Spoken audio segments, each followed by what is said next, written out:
저는 지금 그 워싱턴 DC 가까이 있는 버지니아의 센터빌이라고 하는 곳에서 작은 교회를 목회하고 있습니다. 그 전에는 미국 본토에서 제일 오래된 교회 중에 하나인 워싱턴 한인교회라는 그 이민교회로서는 꽤 이제 대형 교회인데요. 11년 동안 그곳에서 목회를 했었고요. 그 전에는 1992년부터 2002년까지 수원에 있는 협성대학교에서 신약학 교수로 있었습니다. 제가 처음 부름받은 제 오리지널 컬링이 목회였기 때문에 목회를 위해서 신학 공부를 시작하면서 어릴 때부터 교회 생활을 해오면서 좋은 목사가 좀 돼야 되겠다 하는, 제가 중학교 2학년 때 이제 모태신앙인으로서 중학교 2학년 때 이제 예수님을 인격적으로 저의 주님으로 영접하고 그렇게 하는 그 자리에서 이제 강사님이 자신을 목회자로 헌신할 사람들을 부르셨는데 제가 그때 일어나서 헌신을 하게 됐습니다. 그 이후로 목회자로 사는 것이 나의 소명이라고 늘 생각을 해왔었고요.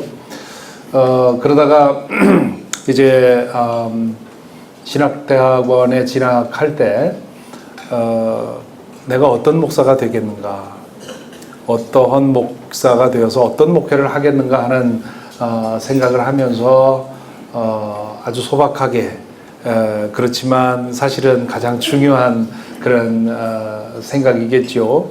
좋은 목사가 돼야 되겠다. 어릴 때 그 부모님께서 교회 문제로 인해서 서로 의견이 맞지 않고, 저희 부모님 꽤 이렇게 그 사랑 깊은 그런 관계 속에 사셨는데 가끔 다툴 때가 있었는데 그 교회 때문에 다투는 일이었습니다. 아버님은 초등학교 교사로서 그 지역에서 유지처럼 사셨고, 나름대로 시골에 유지처럼 사시니까 높은 그런 기준을 가지고 계신데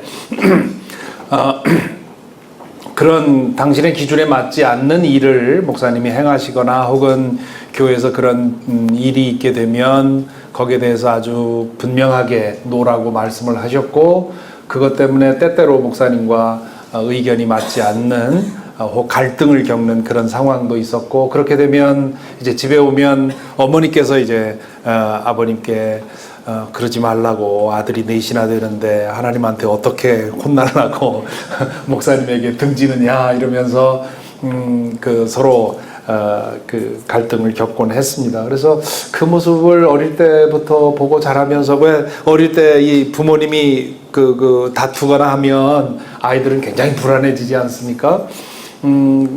아이들에게는 부모가 세상의 전부인데 그 세상의 전부인 부모가 이렇게 충돌하고 갈등 겪고 이렇게 되면 그 아이가 살고 있는 세상 전체가 흔들리는 겁니다. 그러니까 불안감을 가지게 되죠. 그래서 그런 불안감을 느낄 때마다 그 교회가 갈등의 주요 원인이라고 하는 것이 늘 그 마음에 걸렸고, 그래서 제가 목사가 되기로 저의 길을 시작할 때 좋은 목사가 돼야 되겠다, 교인들 속 썩이지 않는 목사가 돼야 되겠다, 그런 생각을 했고요. 좋은 목사가 되기 위해서 제가 저 자신을 준비할 수 있는 방법이 뭔가 생각을 했더니 하나님께서 하실 일은 하나님이 하실 일이고, 내가 내 자신을 준비할 수 있는 일은 할 수 있는 애는 올해 이렇게 준비하면 좋겠다. 그래서 제 마음속으로 10년을 준비하자. 5년 준비해서 30년 목회하는 것보다 10년 준비해서 10년 제대로 하는 게 더 나을 거다, 그런 생각을 했고, 그래서 하다 보니까 이제 유학도 하게 되고, 그리고는 유학하다 보니까 또 지금은 많이 상황이 달라졌습니다만은 1992년 제가 돌아올 때만 해도 그 충분한 교육을 받은 목회자들이 많지 않아서 신학교에 가서 가르치게 됐고 이제 그랬죠.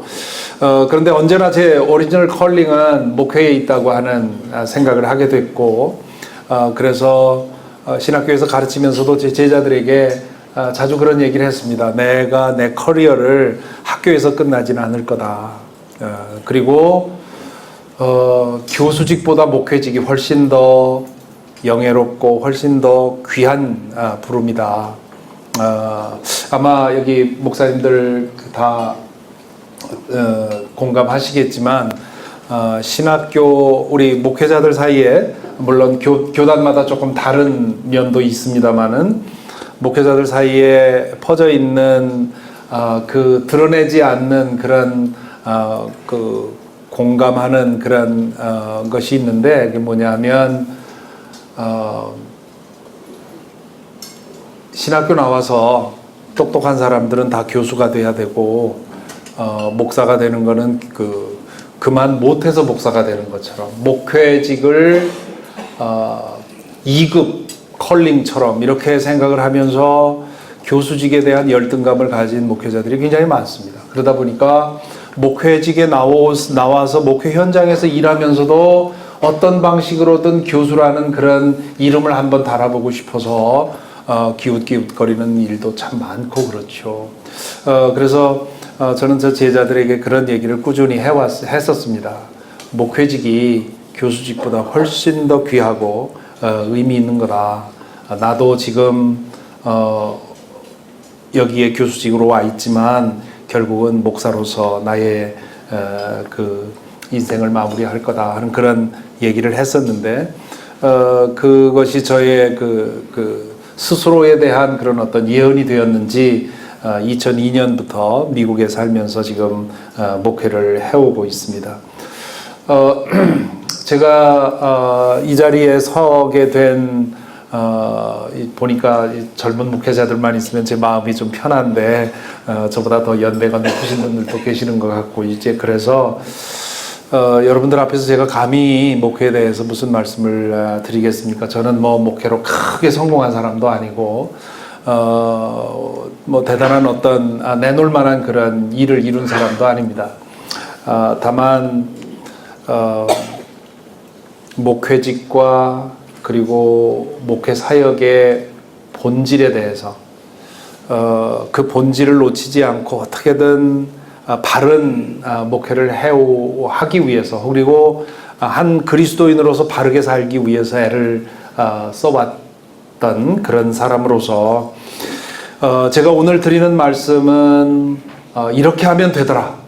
이렇게 하면 설교 잘하고 이렇게 하면 목회 잘 하더라 하는 그런 어떤 성공 케이스를 말씀드리려는 것이 아니라 한 사람의 목회 현장에서 일하는 한 사람의 목회자로서 저희 고민을 여러분과 함께 나누고 그러면서 되는 목회, 뭔가 결과를 만들어내는 그런 목회가 아니라 하나님이 보고 기뻐하시는 바른 목회에 대해서 좀 고민하는 그런 시간을 가지려고 합니다. 부디 저의 말씀이 여러분들에게 여러분의 지식을 쌓는 말씀이 아니라 여러분들로 하여금 다시 한번 날 돌아보고 내 목회 현장을 돌아보고 나의 영적 삶을 돌아보는 그런 도움이 되기를 바랍니다.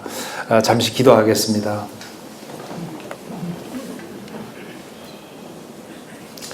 두세 사람이 내 이름으로 모인 곳 그곳에 내가 함께 하리라고 약속하신 주님, 이 시간 저희와 함께 하신 줄로 믿습니다. 우리가 이 자리에 모인 이유는 다 각각 다른 이유로 모였습니다. 그러나 인간의 계산을 초월하는 그런 고차원의 방정식을 통해서 성령께서 이 같은 공간에서 같은 이야기를 듣지만 다 각각 성령께서 우리 각자에게 원하는 음성을 듣게 되기를 원하시는 줄로 믿습니다.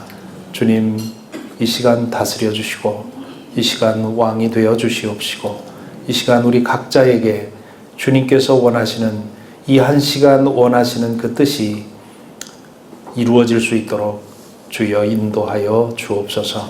예수님의 이름으로 기도하옵나이다. 아멘. 오늘 이 앞에 에토스, 파토스, 로고스 그렇게 그 장식을 해 놓으셨어요. 참 감사한데요. 작년에 그동안 설교에 대해서 제가 이쪽 저쪽에서 얘기한 그런 내용들을 책으로 좀 내달라 하는 그런 부탁을 받고 설교자의 일주일이라 하는 그런 제목을 받았습니다.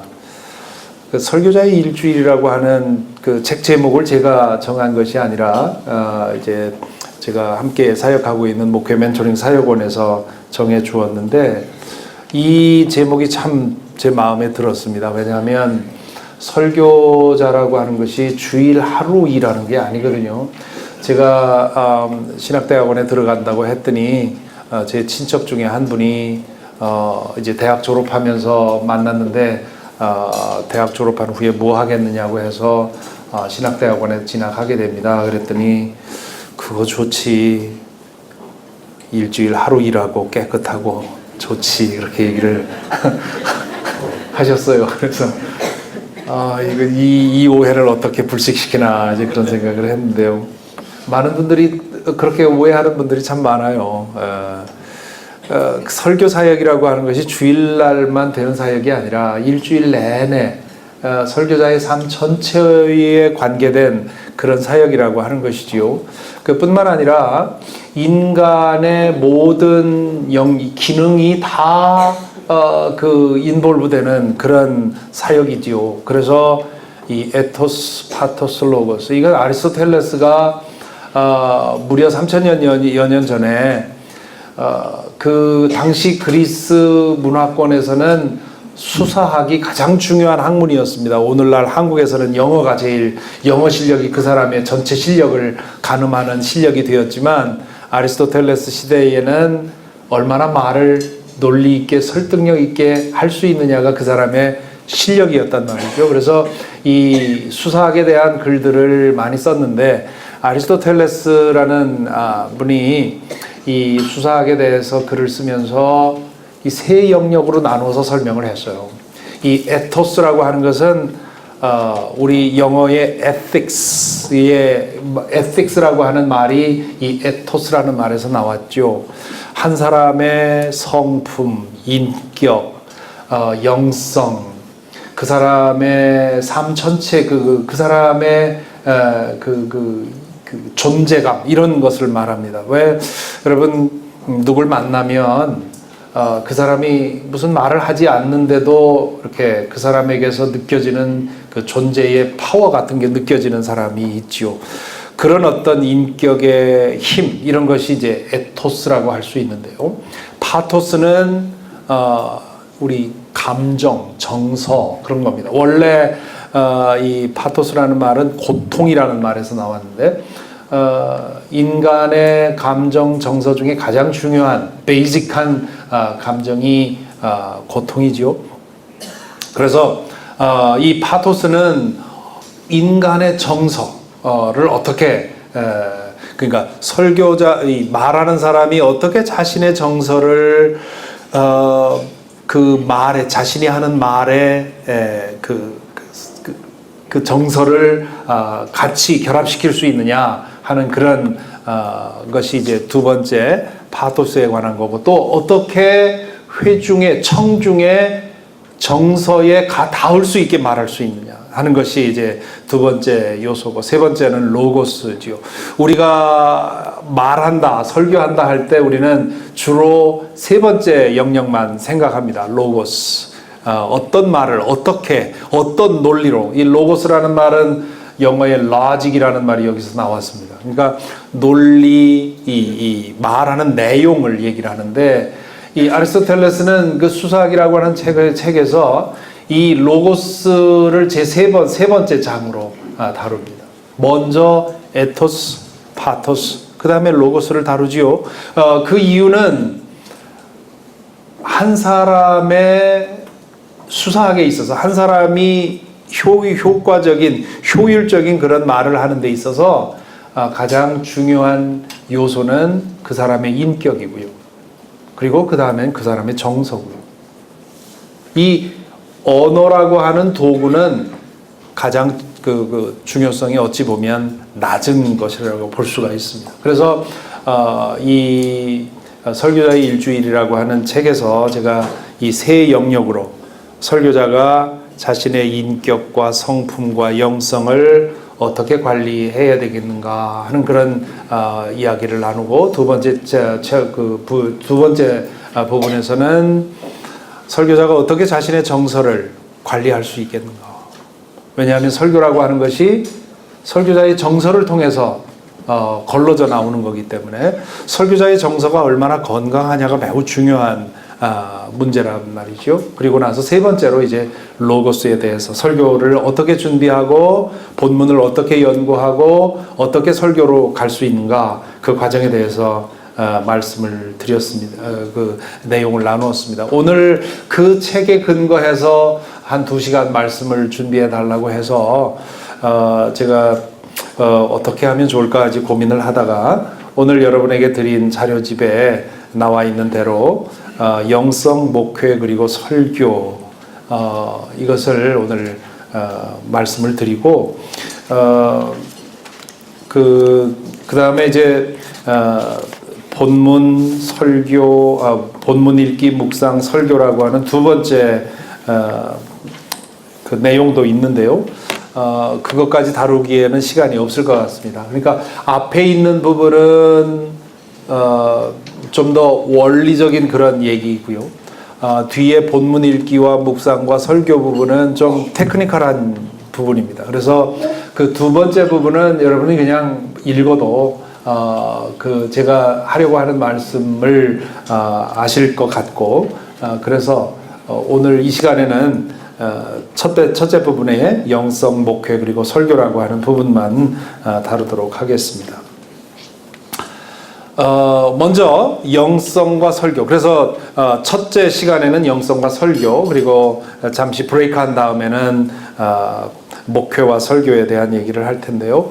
영성이 중요한 이유는 윌리엄 로렌스라고 하는 분이 설교를 이렇게 정의했습니다. 설교는 하나님의 말씀을 경청하려는 사람들에게 하나님에 의해 특별하게 능력받은 선포자들을 통해 하나님이 의도된 목적에 대해 하나님의 영감된 말씀을 선포하는 것이다. 설교에 대해서 여러 가지로 정의할 수 있는데요. 이 윌리엄 로렌스가 정의하면서 특별히 주안점을 둔 것은 설교의 모든 차원이 하나님과 관계된 것이라는 것이죠. 그래서 설교는 하나님의 말씀을 경청하려는 사람들. 여러분 교인들이 모여서 예배 시간에 와 있으면 딱 설교가 시작이 되면 무엇을 기대하겠어요? 하늘의 소리를 기대한다고요. 하나님의 음성을 듣기를 기대한다고요. 나중에 말씀드리겠지만 한국교회 강단에서 선포되는 말씀들 중에 하나님의 음성이 들려지는 말씀이 얼마나 있는가. 평신도들 제 주변에 이번에도 와서 이제 평신도로 살아가는 제 형제들이며 친구들 만나는데요. 신앙생활을 하면서 제일 큰 고통이 하나님의 소리가 들리지 않고 인간의 신변 잡기가 묶여져 있는 그런 설교가 거듭될 때 그것이 제일 고통스럽다는 거죠. 어떤 사람은 그런 설교가 들려지면 차라리 잠언서를 펴서 잠언서를 읽고 있다는 겁니다. 들려지는 소리에 귀를 막고 성경을 펴서 잠언을 읽고 있다고 하는 그 얘기를 들으면서 우리 설교자들이 얼마나 때로는 무신경한가 그런 생각을 합니다. 우리 설교자가 가져야 할 가장 중요한 긴장감이 있습니다. 단에 설 때마다 이분들이 지금 내 얘기를 들으러 온 것이 아니라 하나님의 말씀을 들으러 왔다고 하는, 회중의 기대는 하나님의 말씀이라고 하는. 그래서 설교는 하나님의 말씀을 경청하려는 사람들에게 하는 것이고요. 그리고 설교자는 어떤 사람이냐? 하나님에 의해서 특별하게 능력받은 선포자라는 거죠. 여기 능력받은이라는 말을 조금 오해해가지고 무슨 은사 이런 것으로만 생각하지 마시기 바랍니다.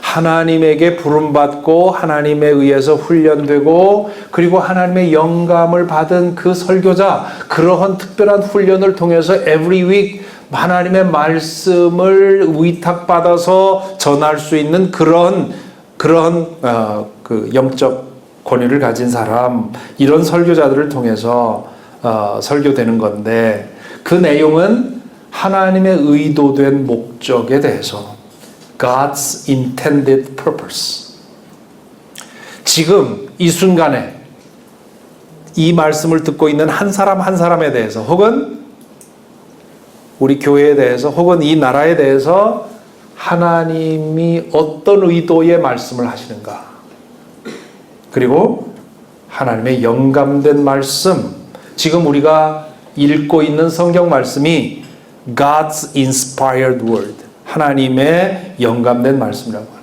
그러니까 지금 이 정의를 통해서 지금 이 윌리엄 로렌스가 말하는 것은, 설교라고 하는 것은 철두철미 영적인 일이라는 거죠. 영적인 일이라고 하는 것은 하나님과의 관계를 말합니다. 나중에 이제 영성에 대한 그런 데피니션도 좀 하겠습니다만은, 설교자의 영성이 설교에 있어서 가장 중요한 이유가 바로 여기에 있는 거죠. 이 설교라고 하는 것이 철두철미 영적인 사건이기 때문에 설교자가 철두철미 영적인 사람이 되기 위해서 힘쓰지 않으면 안 된다 하는 것이죠. 그래서 설교자는 영적인 구도자다, 저는 그렇게 정의를 합니다. 여기 구도라는 말이 불교나 유교에서 말하는 구도와 우리 기독교에서 말하는 구도가 다르지요. 다른 종교에서 말하는 구도는 구원을 얻는 그 길을 찾아가는 것이고요. 기독교에서 말하는 그 구도는 이미 우리가 발견한 구원의 도에 대해서 더 깊이 우리 자신을 훈련시키고 구원의 복음의 비밀을 더 깊이 알아가는 것입니다. 그러므로 구도적인 종교와 은혜의 종교인 우리 기독교의 종교를 비교하면서 많은 분들이 우리 기독교는 구도의 종교가 아니라고 생각을 합니다. 그렇지 않습니다. 기독교도 구도의 종교입니다. 다만 은혜 안에서 하나님 나라의 그 비밀을 더 깊이 알아가고, 그뿐만 아니라 내가 하나님 나라의 사람으로 변화되어가는 그런 과정이 우리 한국말로 하면 구도인 것이고요. 좀 더 신학적인 말로 하면 성화라고 해야 되겠고요. 그렇게 말할 수가 있습니다. 그래서 설교자의 가장 우선적이고 중요한 과제는 자신의 영성을 관리하는 데 있다.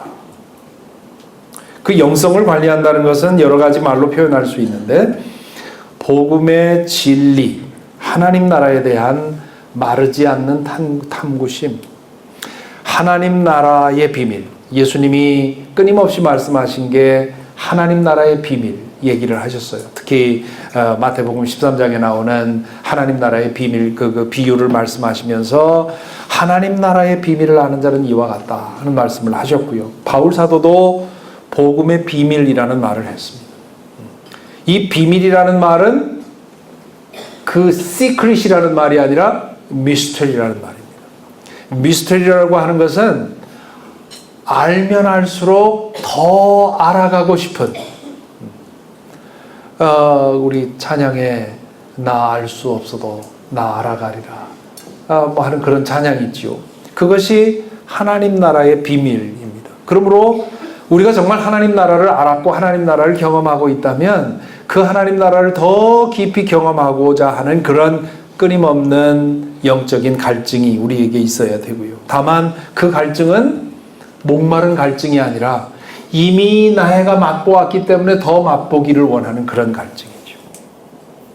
그리고 전 존재적인 변화에 대한 열망, 고린도후서 3장 18절이라든가 빌립보서 3장 12절에 나오는 것과 같이 내가 선 자리를 출발점이라고 생각하고, 우리 기독교는 너무도 쉽게 나는 다 알았다, 나는 다 됐다, 나는 이미 다 됐다고 하는 이러한 그 근거 없는 완료형의 사고방식에 빠지기가 참 쉽습니다.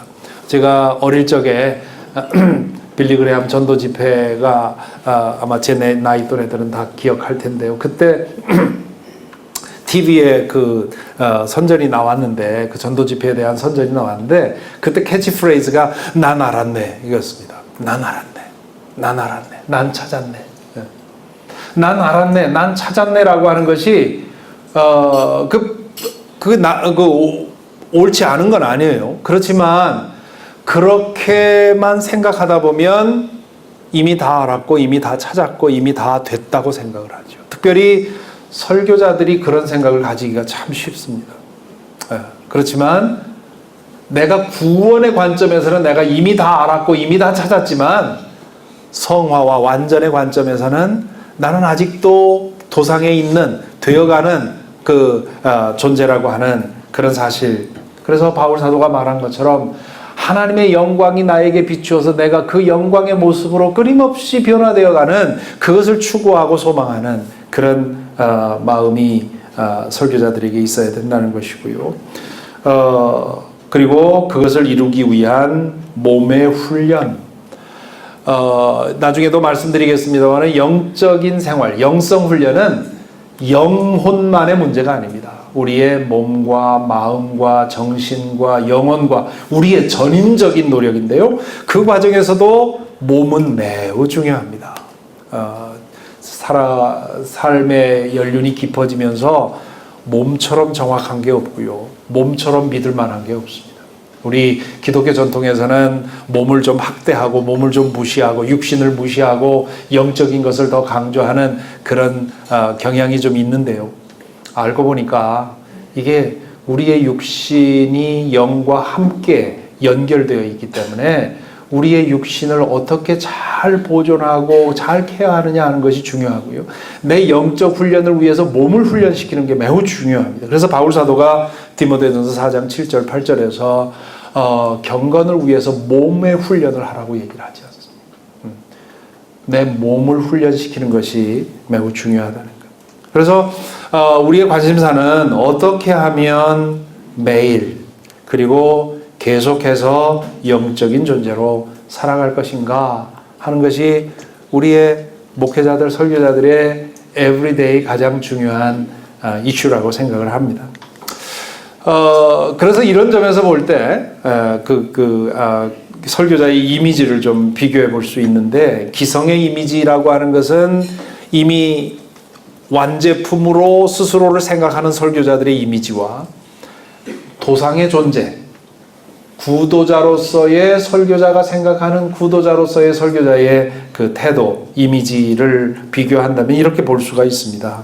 기성의 이미지는 이미 아는 사람, 다 알고 있는 사람.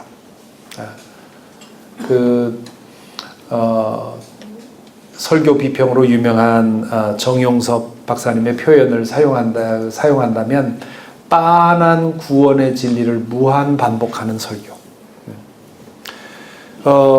새로운 얘기가 전혀 없는 거죠. 빤한 구원의 진리를 무한 반복하는, 이미 아는 사람이라는 생각 때문에 그렇습니다. 그러나 내가 구원의 비밀을 알아가는 사람이라고 생각한다면 똑같은 구원의 진리를 얘기를 하더라도 예수께서 우리의 죄를 위해서 십자가에 달려 돌아가셨다고 하는 그 한 가지 문장도 구도자로서 설교하는 사람은 끊임없이 새로운 표현으로, 끊임없이 이 진리가 어떻게 회중에게 와 닿을 수 있는가 하는 것을 고민하면서 그 얘기를 할 때마다 새로운 표현을 끌어낼 수 있겠죠. 그렇지 않고 그냥 알고 있는 사람이라고 한다면 그냥 반복하는 거죠. 그렇게 반복하게 되면 듣는 사람들도 거기에 대해서 무뎌지게 되고요. 그리고 가장 치명적인 것은 설교자 자신이 자기가 선포하는 복음에 무뎌지게 됩니다. 내가 선포하는 그 복음에 대해서 내 자신이, 설교자 자신이 늘 새로워져야 되고 신선한 그런 설레임이 있어야 되는데 그 설레임 없이 그냥 약 파는 것처럼 되어버리는 것이죠. 그래서 그리고 또 기성의 이미지는 가르치는 사람, 나는 다 알고 있고 당신들은 모르고 있고.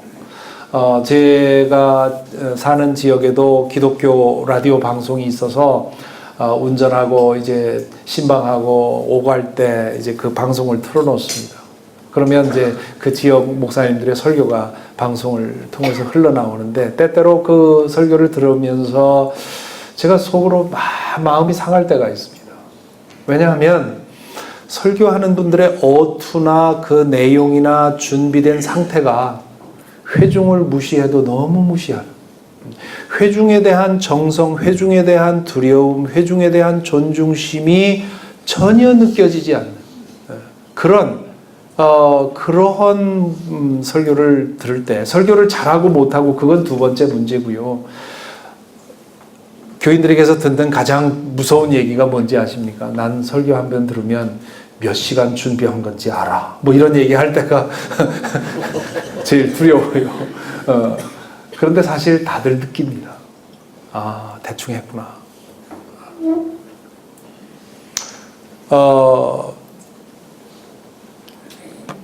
나는 특히 이제 요즘 포스트 모던 시대, 우리가 사는 시대를 포스트 모던 시대라고 하는데, 포스트 모던 시대의 사람들은 일방적으로 주입시켜준 진리에 대해서는 받아들이지 않습니다. 그 사람들이 느끼게 만들어주고 그 사람들이 스스로 결론을 내도록 만들어줘야 돼요. 그래서 과거처럼 설교 말미에 이렇게 하십시오 하고 윽박지르는 설교보다는 설교 과정을 통해서 질문하게 하고 생각하게 하고 갈등하게 만들어서 마지막에 이래야 하지 않겠습니까? 라고 호소할 때 스스로 거기에 대해서 맞아, 그래야 되지, 내가 지금 그렇게 못했네 하고 느끼도록 만들어주면서 스스로 결단하게 하는 것이 포스트 모던 시대에는, 특히 젊은이들에게 설교하는 분들에게는 매우 중요한 일입니다. 그러므로 나는 알고 있고 너희들은 모르고 있다는 식으로 주입식으로 설교하는 것이 아니라, 나도 여러분과 함께 알아가고 있고 찾고 있는 사람이라고 하는 이러한 그 사고방식이 매우 중요합니다. 제가 설교 사역을 하면서 때때로 보람을 느낄 때는 언제냐면, 해소감을 느끼거나 혹은 잘했다 하고 느낄 때가 언제냐면, 설교 끝나고 나서 가끔 그런 얘기를 들을 때가 있어요. 목사님, 제가 지난 한 주 내내 그거 가지고 고민했어요. 근데 오늘 해답을 발견했습니다. 제가 섬기는 교회에 제일 교육 수준이 낮은 분이 이제 중학교 나오고 한국에서 이런저런 노동을 하다 지금 미국에서 페인트 공을 하시는 분이 있어요. 여러분, 그 페인트 하루 종일 페인트만 칠하면 그런 육체적인 노동이 이 머릿속엔 수만 가지 생각을 하게 만들어요. 이분이 이제 신앙생활 한 지 얼마 되지 않는데 처음 신앙생활 하니까 수만 가지 그 질문이 생기죠. 이분이 그 얘기를 저에게 가장 많이 하는 분 중에 한 분이에요. 설교 예배 끝나고 나면 목사님, 지난주 내내 그 생각했습니다. 이걸 어떻게 믿어야 되는가? 왜 이게 진리인가라고 고민을 했는데, 목사님, 제가 해답을 가지고 있어서가 아니라 그 문제를 저도 붙들고 씨름하는 과정에서 이제 나눈 이야기들이 그분에게 공감이 되었던 것이죠. 기성의 이미지는 입을 통해서 가르치는 이미지라면, 새로운 이미지는 삶을 통해서 함께 공감하고 삶을 통해서 그 사람의 설교를 확인하는, 그리고 기성의 이미지는 앞에 선 사람, 깃발을 들고 나를 따라오라고 부르는 사람이라면, 새로운 이미지에서는 같은 자리에 선 사람. 듀크 대학에서 설교학을 가르치는 토머스 롱이라는 설교학, 지금 미국의 설교학 교수 중에 이제 가장 영향력이 있는 분인데, 그분이 설교학에 대한 글을 쓰면서 설교자는 from the pulpit, from the pew, 설교자는 퓨에서 나와야 된다. 퓨에 앉아 있는 마음으로 본문을 읽고, 그 회중석에 앉아 있는 사람으로서 성경을 읽고, 회중석에 앉아 있는 사람으로서 묵상을 하고, 회중석에 앉아 있는 사람으로서 그 말씀을 전해야 된다는 것이죠. 나는 회중과 같은 삶의 자리에 있어야 된다. 기성의 이미지는 교회 성장이 목표라면 새로운 이미지에서는 자신과 회중의 삶의 변화가 목표가 되는 이런 면에서 설교자의 이미지가 좀 바뀌어야 될 필요가 있습니다.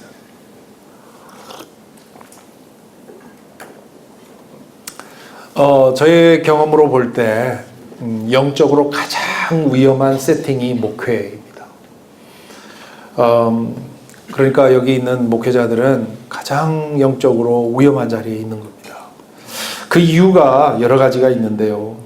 첫째는 늘 하나님과 함께 있다고 하는 착각을 해요. 전혀 하루 종일 하나님 생각하지 않고 그냥 일에 휘둘리면서 살아가면서도 나는 목사니까, 나는 교인들과 함께하고, 나는 목회를 하니까 하나님과 함께 한다고 하는 그런 착각을 할 때가 많다는 거죠. 중요한 거는 내가 무슨 일을 하고 있느냐가 아니라 내가 어떤 상태에서 일을 하느냐가 더 중요하지요. 또 그것과 뭐 같은 얘기일 수 있습니다만은 늘 하나님의 일을 하고 있다는 착각. 목회자들이 늘 하나님의 일을 하고 있다고 생각을 하고 또 어떤 일들을 할 때는 하나님을 위한 헌신이라고 그렇게 설명을 하지요. 하지만 정말 그러냐 하는 질문 계속 하게 됩니다. 저도 때때로 이렇게 한국에 나올 때 이쪽 저쪽에서 와달라고 하는 그런 초청을 받는데요. 그런 초청을 하나님을 위한 일이라고, 하나님을 위한 헌신이라고 하면서 불려다니다 보면 저는 영적으로 텅 비어버리고 건강과 모든 것이 깨져버리겠죠. 과연 어디까지가 하나님을 위한 일이고 어디까지가 내 욕심인지, 사람들이 나를 인정해주고 나를 불러주는 것, 그것이 좋아서 불려다니다 보면 결국은 파국을 만나게 되는 것입니다. 목회자들이 그런 생각을 자주 하죠. 교회마다 선교지에 대한 그 선교를 굉장히 많이 합니다. 그런데 교회에서 선교하고 있기 때문에 목회자도 자신도 선교하고 있다고 생각을 해요. 근데 어떤 경우를 보면 자기 돈을 하나도 안 쓰고 교회 돈을 계속해서 그 선교지를 쓰면서 나는 선교 많이 하고 있다고 착각을 해요. 그런 것들을 교인들이 봅니다. 그러면서 이게 완전히 이율배반적이구나. 얼마 전에 저희 교회 새로 오신 분이 선교를 위해서 막 엄청난 드라이브를 하는 교회에서 오셨어요. 그리고 이분은 담임 목사님과 함께 다니면서 선교지를 다니면서 그 선교 활동을 굉장히 많이 하셨던 분이에요. 그러면서 그 되어가는 일들을 보면서 교회의 예산을 어마어마하게 쓰는데 그 많은 선교 여행 중에 목회자는 자기 돈을 하나도 쓰지 않는 그런 모습을 보면서 이건 아니구나, 사기꾼이구나 하고 교회를 떠난 거죠. 내가 나의 삶과 교회의 사역을 아이덴티파이 시켜서 그것이 다 내가 하는 것이라고 이렇게 자기 자신을 정당화시키는 이런 일들이 많이 있고요. 자신을 잃어버리게 하는 착각도 있습니다. 설교에도 교회 기도에도 나는 없습니다. 교인만 있죠. 물론 목회자가 교인을 위해서 헌신하고 늘 교인을 위해서 기도하는 것 중요합니다. 그러나 그 안에 자신이 있어야죠. 그래서 말씀을 읽고 묵상하는 데에도 설교를 위해서 써먹기 위해서만이 아니라 하나님 앞에 한 그리스도인으로서 하나님 앞에 그 말씀 앞에 서는 시간이 있어야 되는 겁니다. 내가 목사라고 하는 그런 그 성의를 입고 하나님 앞에 늘 서는 것이 아니라 한 개인으로서 서는 시간, 한 개인으로서 기도하는 시간, 나 자신의 문제를 놓고 그걸 내어놓고 기도하는 시간, 그것이 있어야 된단 말이죠. 그 다음에는 실적에 붙들리게 하는 유혹이죠. 여러분 중에도 지금 뭐 개척한 지 얼마 되지 않고 지원하는 교회에서 그 실적을 보고하라고 하고, 그렇기 때문에 every week 예배 끝나고 나서 통계 수치를 붙들고 씨름하는 분들 많이 있을 것입니다. 목회 현장이라고 하는 것이 늘 누가 그렇게 얘기하지 않더라도 본인 자신이 실적에 붙들리게 되게 되지요. 그러다 보면 매실은 없고 실적에만 붙들리는 그런 일들 일어나게 됩니다. 그게 처음에 어려운 상황에서만 그렇게 될 것 같지만요. 저도 개척도 해보고 작은 교회 목회도 해보고 큰 교회 목회도 해봤는데요. 교회가 커지면 커질수록 실적에 붙들리는 유혹은 더 커집니다. 그러니까 작을 때부터 그러한 실적에 붙들리는 이 실적에 대한 집착을 어떻게 붙들고 씨름하느냐가 목회자의 영적 씨름 중에 가장 큰 씨름 중에 하나예요. 그렇다고 해서 무시할 수는 없죠. 저도 매주 예배가 끝나면 헌금이 어떻게 들어왔고 누가 빠졌고 몇 명이 왔고 다 체크합니다.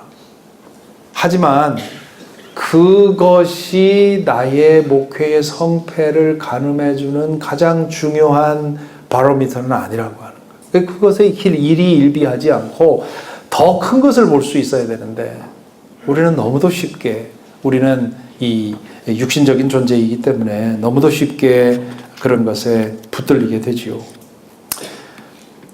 분망함의 유혹, 우리 한국교회 현장만큼 분망하게 만드는 일이 없습니다. 분망함이라고 하는 건 부지런한 거랑은 다릅니다.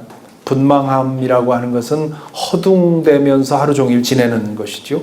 뭐 하나에도 마음 다해 집착, 정성을 다하지 못하는, 끊임없이 움직여야 되는, 유진 피터슨이 분망함은 목회자의 가장 큰 직무유기다, 그런 얘기를 했습니다.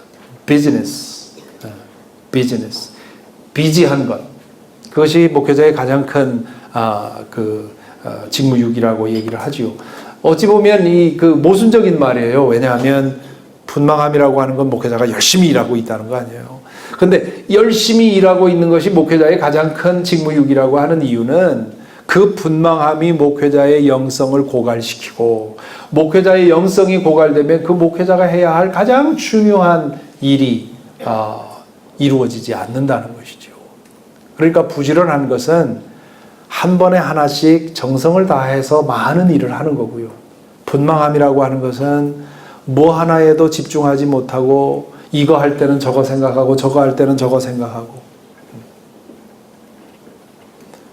중고등학교 다닐 때 공부 못하는 아이와 잘하는 아이의 차이가 뭡니까? 공부 잘하는 아이는 수학 시간에 수학만 공부하는데, 못하는 아이들은 수학 시간엔 영어 공부하고 영어 시간엔 수학 공부하고, 매번 다음 시간 준비하면서 시간 보내는 애들이 제일 어리석은 아이들이지요. 근데 알고 보면 우리가 그렇게 삽니다. 지금 이 시간에 여기에 앉아 있으면서도 이 다음에 있을 어떤 일 때문에 머리가 복잡하고 집중 안 되는 분들이 있을 거예요. 톨스토이가 남긴 아주 유명한 우화가 있지요. 가장 중요한 시간은, 나에게 있어서 가장 중요한 시간은 지금 이 시간이고, 나에게 있어서 가장 중요한 사람은 지금 만나고 있는 사람이고, 나에게 있어서 가장 중요한 일은 지금 하고 있는 일이다. 저에게 있어서 지금 제일 중요한 일은 여러분을 위해 섬기는 일이고요. 저에게 제일 중요한 사람은 여러분이죠. 이거 끝나고 나서 제가 다른 사람을 만나면 그 사람이 제일 중요한 거고요. 그러므로 저는 every time 나에게 주어진 그 시간에 내가 만나는 그 사람을 위해서 전심을 다하면, 그렇게 하면 나에게 주어진 일들을 다 할 수 있는데, 우리의 마음은 끊임없이 우리를 분산시켜서 분망하게 만들지요. 인정의 유혹, 목회자만큼 인정받는 것에 대한 유혹에 시달리는 사람들이 또 없겠죠. 사람들이 나를 어떻게 인정해 주는가. 인정 못 받을 때는 인정받기 위해서 목말라 하고요. 인정받고 나서는 인정받는 것에 휘둘리면서 또 어려움을 당합니다. 제가 신학교에서 가르칠 때 한 번은 우리 목사님들 한 30여 명과 함께 그 목회학 박사과정을 인도한 적이 있는데, 그 과정을 다 끝내고 이제 부부 동반해서 미국에 잠시 여행을 하게 됐는데, 그때 한 사모님에게서 들은 얘기가 잊혀지질 않아요. 그 교회는 1년에 부흥회를 한 서너 차례 할 정도로 그렇게 부흥회를 많이 하는 교회이고, 그러다 보니까 웬만한 부흥사들은 다 한 20년 동안 다 지나갔다는 거예요. 근데 그 사모님이 옆에서 지켜본 결과가 뭐냐, 부흥사들 10명에 9명은 식사한 다음에 한 주먹의 약을 털어놓은 사람들이더라고요. 부흥사들 중에 건강한 사람 몇 못 보았다는 거예요. 물론 제가 다 이걸 일반화 시킬 수가 없죠. 어떤 분들은 타고나면서 약한 분도 계시고 여러 가지가 있겠지만, 그분들 가운데 더 많은 사람들은 인정받고 있다고 하는 그 사실, 그리고 인정받고 있는 이 추세를 떨어뜨릴 수 없기 때문에 불러주는 대로 다니면서 건강을 망가뜨린 거죠. 젊은 목회자들 많이 계신데요. 이 인정의 욕구 잘 관리하셔서 은퇴할 때까지 건강하게 목회할 수 있기를 바랍니다. 마지막으로 영적 매너리즘의 위협이에요. 영적 매너리즘의 위협은 우리 말로 번역된 위험한 소명이라고 하는 책에서 잘 나와 있습니다. 제가 설교자의 일주일이라는 책에도 그 책을 추천해 놓았습니다. 폴 트립이라고 하는 분이, 이분도 이제 신학교에서 신학교 총장으로 은퇴하신 분인데, 그분이 Dangerous Calling이라고 하는 책에서 이 영적 매너리즘의 유혹을 너무도 잘 설명을 해놨어요. Every time, 매일매일 말씀을 붙들고 씨름하다 보니까 머지않아서 말씀에 대한 두려움과 설레임이 없어지는 것. 처음에 이 강단에 설 때에 그 두려움과 떨림이 사라지고, 예배라고 하는 것이, 내가 지금 성도들과 함께 예배 드릴 때 하나님의 영원한 하나님 나라에서 영원한 예배가 들려지고 있고, 그 예배에 참여하느라고 하는 것이라고 하는 그 큰 비전을 잃어버리고 그냥 맨날 만나는 그 사람들. 저도 미국 이민교회 현장에서 작은 소도시에서 기껏해야 40명, 20명, 또 어떤 경우에는 15명, 이런 교인들과 늘 같은 사람, 같은 얼굴을 20년, 30년 같이 보면서 목회하는 분들의 그 애환을 잘 알고 있어요. 그래서 그것이 얼마나 영적으로 큰 도전인지 알아요. 그 깊은 상처를 가지고 끊임없이 괴롭게 하는 그런 사람들을 만나게 되면, 과연 저 사람이 하나님의 자녀인가? 정말 예수 그리스도께서 하나님의 아들이 당신의 생명을 바쳐서 구원해낸 사람인가? 나도 내 생명을 바쳐서 섬겨야 될 사람인가? 이런 질문 생겨요. 그런 것에 그냥 빠져버리면 결국은 우리는 영적인 매너리즘에 빠져서 강단에서도 설레임도 없고 패션도 없고 사람을 만나도, 교인들을 만나도 그 교인들에 대한 그런 사랑과 헌신과 이런 거 없고, 예배 때마다 예배에 앞서서 오는 그런 거룩한 설레임도 없고요.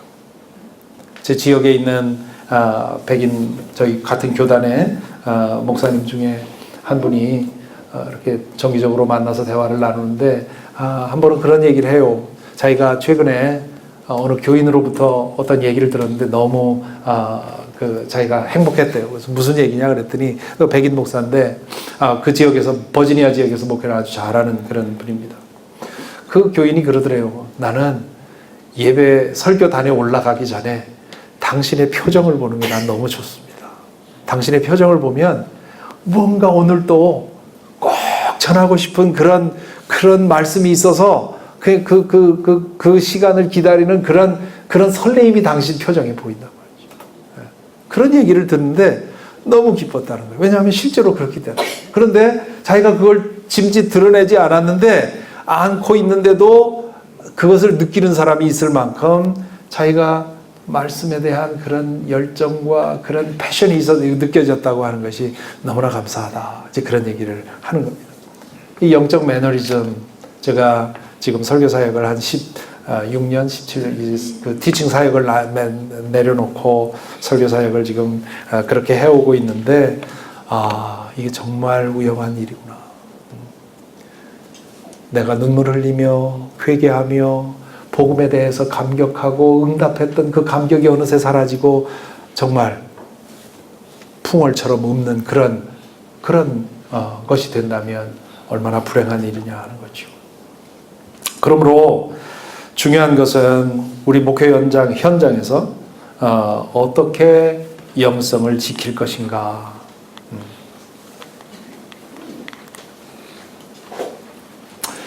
목회 현장에서 어떻게 영성을 지켜나갈 것인가 하는 것이 우리의 가장 큰 과제라고 볼 수가 있습니다. 거기에 대해서 몇 가지 말씀을 드린다면, 저희 고민을 나눈다면, 첫째는 목회의 목표를 분명히 하라는 것이죠. 이거는 다음 시간에 좀 더 목회가 뭐냐, 목회와 설교를 연관지어서 말씀을 드리겠습니다. 두 번째는 매일의 우선순위를 확실히 한다는 것이죠. 그래서 행위보다 존재가 먼저, 내가 무엇을 하느냐보다 내 영적 상태가 어떻게 되어 있느냐가 더 중요해요. 그리고 목회적인 활동보다 영성이 더 중요하다. 먼저다. 그래서 목회적인 활동하기 전에 먼저 충분한 시간 하나님 앞에 머물러 있고 말씀을 묵상하며 자기 자신을 돌보는 이런 시간이 필요하고요. 우리의 과제는 교회 성장이 아니라 교회의 몸, 주님의 몸으로서의 교회를 세우는 거예요. 얼마나 교회를 확장시키느냐의 그 이슈가 아니라 얼마나 교회다운 교회를 만들 거냐.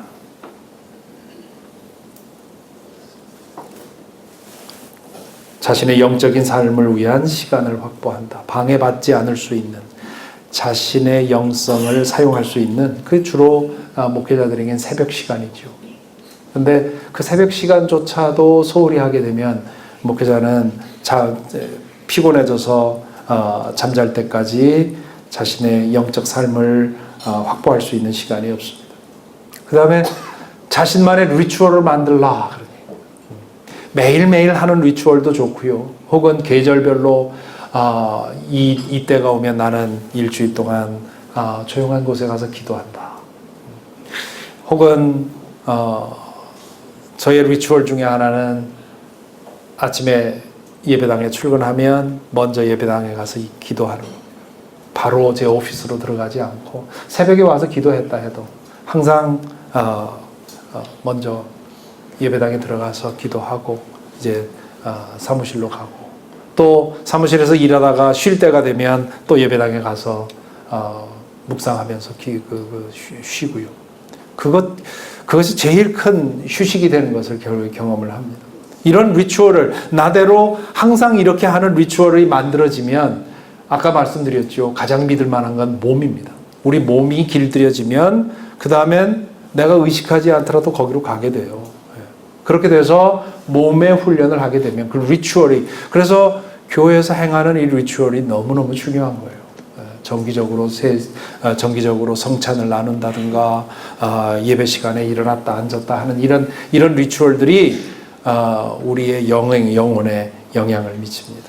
그리고 모든 활동에 있어서 영성에 집중하라. 이제 그런 것이고요.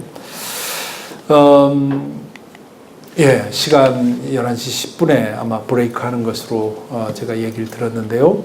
영성에 대한 얘기를 다 마무리하지 못했지만 여기까지 하고 휴식하겠습니다.